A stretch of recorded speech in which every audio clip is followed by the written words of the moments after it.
विधवा सहेली की कहानी। दोस्तों, ये कहानी में कसम से आपको बहुत ज़्यादा मज़ा आने वाला है, इसलिए पूरी देखना। कहानी शुरू करने से पहले ये 4 काम कर दो। पहला, चैनल को सब्सक्राइब कर दो और वहीं बाजू में घंटी दबा दो। दूसरा काम, अपने सभी दोस्तों साथियों में शेयर कर दो मेरी ये स्टोरी। तीसरा काम, मुझे जल्दी से पेटीएम या फिर मेरे नंबर पर 187 का रिचार्ज कर दो, BSNL की सिम है। चौथा और आखिरी काम, स्टोरी पढ़ना हो तो फिर मेरी वेबसाइट पे जाओ और पढ़ो। दोस्तों, आप सभी, रेशमा हाजिर है फिर से अपनी एक नई कहानी लेकर। दोस्तों, आज की कहानी मेरी एक सहेली की है जिसका नाम सुमन है। मेरी और सुमन की दोस्ती काफ़ी दिनों से है। उसे मेरी और सुखविंदर के बारे में पता है। सुमन अभी 35 साल की है, मगर जब वो 25 साल की थी तब उसके पति का एक सड़क दुर्घटना में देहांत हो गया था।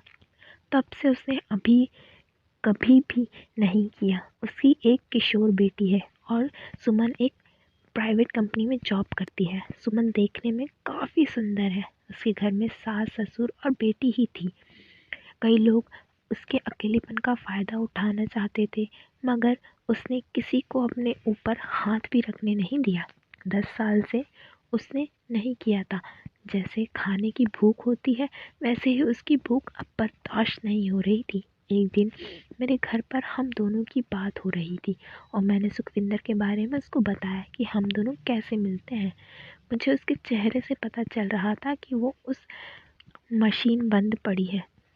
फिर मैंने खुलकर उससे बात की और बोली, अगर तुझे कोई दोस्त बनाना हो तो मैं तेरी मदद कर सकती हूँ। यह बात केवल हम दोनों तक ही रहेगी और तू कहीं भी उससे मिल लिया कर।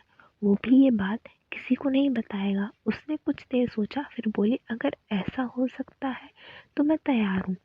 मैंने उसे सुखविंदर के ही बारे में बोला तो वो बोली, अरे वो तो तेरा है, फिर वो इंजन क्यों चालू करेगा। जब मैंने उसे समझाया उसकी भी ज़रूरत है और मुझे भी, दोनों अपनी ज़रूरत पूरी करते हैं। अगर तू भी राज़ी हो गई तो इसमें मुझे कोई दिक्कत नहीं है। तब वो बोली, अगर ऐसा हो सकता है तो मुझे दिक्कत नहीं है, बस ये बात हमेशा गुप्त रहनी चाहिए। मैंने उससे वादा किया, ये बात मैं कभी किसी को नहीं पता चलने दूंगी। मेरी बात सुनकर वो काफ़ी सहमत थी। फिर कुछ दिन बीत गए और एक दिन जब मैं सुखविंदर से अपने घर पर ही मिली और हम दोनों ने तब सुखविंदर को ये सारी बातें बताई। सुखविंदर भी इस बात के लिए तैयार हो गया, मगर उसने कहा उसे मैं अपने शहर में नहीं मिलूँगा, उसे मेरे साथ बाहर चलना पड़ेगा।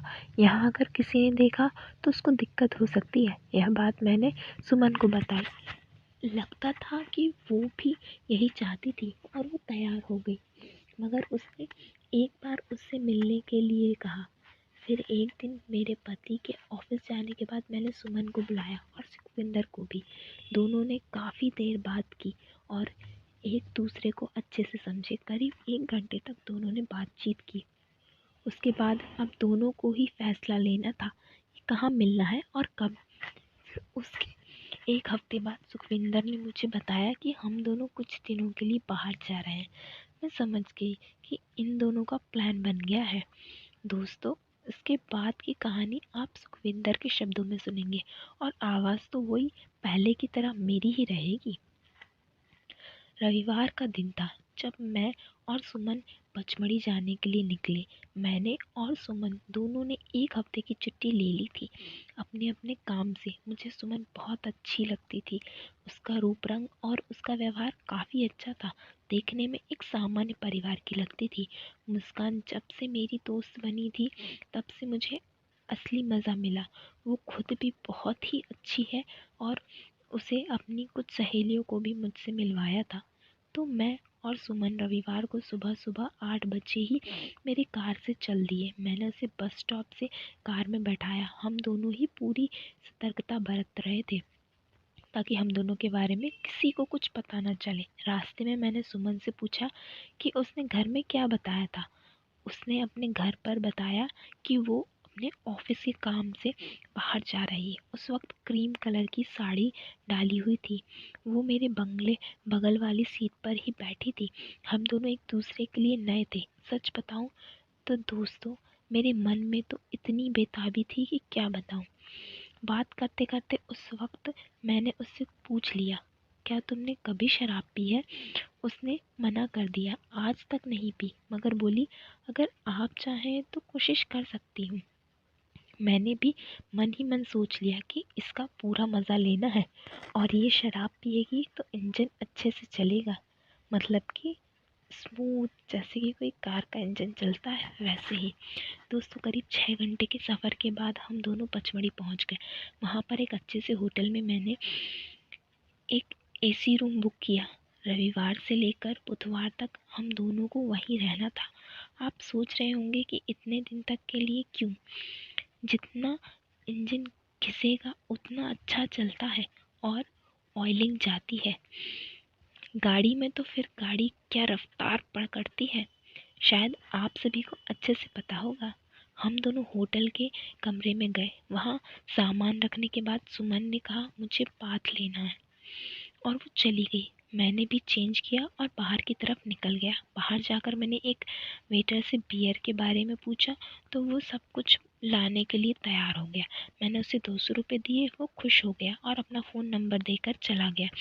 अब जब भी मुझे उसकी ज़रूरत पड़ेगी उसको बुला सकता था। करीब आधे घंटे बाद मैं अंदर आया, तब तक सुमन फ्रेश होकर आ गई थी। इतने में उसने तौलिए से अपने बाल को पोंछा और मुझे देखते हुए उसने मुस्कुराते हुए अपना जूड़ा बनाया। मैं पास गया, बहुत ही धीमी आवाज़ में बोली, अभी बहुत वक्त है, थोड़ा सब्र रखो, अब तो मैं तुम्हारी ही हूँ। उसके बाद हम दोनों ने ही खाना मंगवाया और उसके बाद बिना कुछ किए ही सो गए। वो पल सच में बहुत कठिन था, पर सफ़र के कारण दोनों ही थक गए थे और जल्द ही नींद भी आ गई। सफ़र की थकान मिटाने के बाद शाम 6 बजे हम दोनों की नींद खुली। बारी बारी से दोनों ही लोग फ्रेश हुए और तैयार होकर बाहर थोड़ा घूमने के लिए निकले। जैसे ही हम बाहर आए, वहीं वेटर दिखा जिसने अपना नंबर दिया था। मैंने सुमन को कार में छोड़कर उसे पास गया और उससे कुछ रुपए दिए और उससे क्या करना है ये उसको बता दिया। मगर आपको कहानी में आगे पता चलेगा कि मैंने उसे क्यों पैसे दिए। मैं और सुमन पचमढ़ी के बाज़ार में कुछ देर घूमे और घूमते रहे। वहाँ काफ़ी सारे विदेशी पर्यटक भी थे। वहीं पास में ही हमें एक मंदिर दिखा, तो कुछ वक्त वहाँ पर बिताया। फिर एक रेस्टोरेंट में हम दोनों ने खाना खाया और फिर करीब 9 बजे होटल की तरफ चल दिए। कुछ देर से हम लोग होटल पहुँच गए। जैसे ही हम कमरे के पास पहुँचे, मैंने सुमन का हाथ पकड़ लिया और रुकने के लिए कहा। फिर मैंने उसकी आंखों को बंद किया और कमरे का दरवाज़ा खोलकर अंदर ले गया। और जैसे ही मैंने सुमन की आंखें खोली, वो बिल्कुल चौंक गई। फूलों से सजा हुआ था और पूरे कमरे में एक खुशबू फैली हुई थी। सामने टेबल पर वाइन की बोतल और 2 ग्लास रखे थे। बिल्कुल ऐसा नज़ारा था जैसे आज हमारी फर्स्ट नाइट हो। दोस्तों, इसलिए मैंने उस वेटर को पैसे दिए थे। फिर हमने वाइन पी। 3 पैक के बाद सुमन ने मना कर दिया, पर मैंने एक और पैक पिया। अब हम दोनों को ही दोहरा नशा था, एक तो वाइन का और दूसरा इंजन घिसाई का। दोस्तों, अब था सही टाइम जो इंजन का परखने का। तो तो फिर मैं जुट गया काम में। कुछ देर बाद सबका नाम ले चुका था। जैसे कोई न्यू गाड़ी लेती है, उसमें ना तो पेट्रोल होता है ऑयल, वैसे ही पूरा मसाला था। फिर धीरे से गाड़ी चालू हुई और इंजन स्टार्ट हुआ और गाड़ी का इंजन चलने लगा। अभी तो शुरुआत है, अब तो जब तुम बोलोगी मैं हाजिर हो जाऊंगा। मुझे तुम्हारे जैसे ड्राइवर की ज़रूरत है। फिर गाड़ी तो जैसे रुकने का नाम ही नहीं लेती, जब देखो तब चालू हो जाती है। और ये बातें तो हो चुकी थी। अब हम दोनों अपने अपने ड्राइवर बदलेंगे नहीं। फिर अब जाने का वक्त आ गया था। फिर हम वहाँ से निकले और वापस घर पहुँच गए। तो फिर दोस्तों, जाते जाते आपको सिर्फ कुछ काम करने हैं। पहला काम, मुझे कमेंट कर ज़रूर बताएं कि आपको मेरी स्टोरीज़ कैसी लग रही हैं। दूसरा काम, अभी तक चैनल को सब्सक्राइब नहीं किया है तो कर लो। और वहीं बाजू में एक घंटी है, उसे दबा दो। जैसे तीसरा काम, मुझे पैसों की कमी है, मुझे पेटीएम करें। अगर वो नहीं कर सकते तो आप मेरे नंबर पर 187 का रिचार्ज करवा दो, BSNL की सिम है। चौथा और आखिरी काम, अगर मेरी और कहानी पढ़ना चाहते हो तो डिस्क्रिप्शन में लिंक दी हुई है, srkstorylover.com। ये है मेरी वेबसाइट। आखिरी में इतनी अच्छी कहानी बनाती हूँ, इतनी मेहनत करती हूँ, मुझे पता है आप सभी को बहुत मज़ा आता है। इतना सिंपल तो काम करना है, और मुझे यकीन है कि आप ये काम ज़रूर करेंगे। धन्यवाद दोस्तों। चलो अब मैं चलती हूँ, मिलूँगी अब मेरी अगली स्टोरी में। तब तक के लिए बाय। दोस्तों, जाते जाते एक बात मेरी सुन के जाइए, कैसे क्या करती हूँ। सबसे पहले मैं लिखती हूँ कहानी, फिर उसके बाद उसे मैं वॉइस में रिकॉर्ड करती हूँ, फिर उस ऑडियो को फिर से एडिट करती हूँ क्योंकि उसमें भी बहुत ज़्यादा गलतियाँ होती हैं।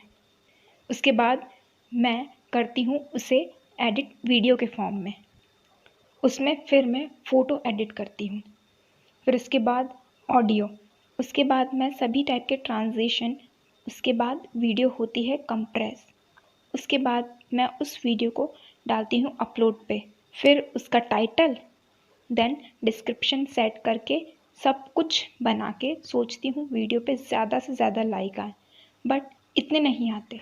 तो इतनी मेहनत करती हूँ, तो इतना तो आप कर ही सकते हैं कि 1 लाइक तो प्लीज़ आप कर ही सकते हैं ना। सो प्लीज़ मेरी वीडियोस पे ज़्यादा से ज़्यादा लाइक करिए।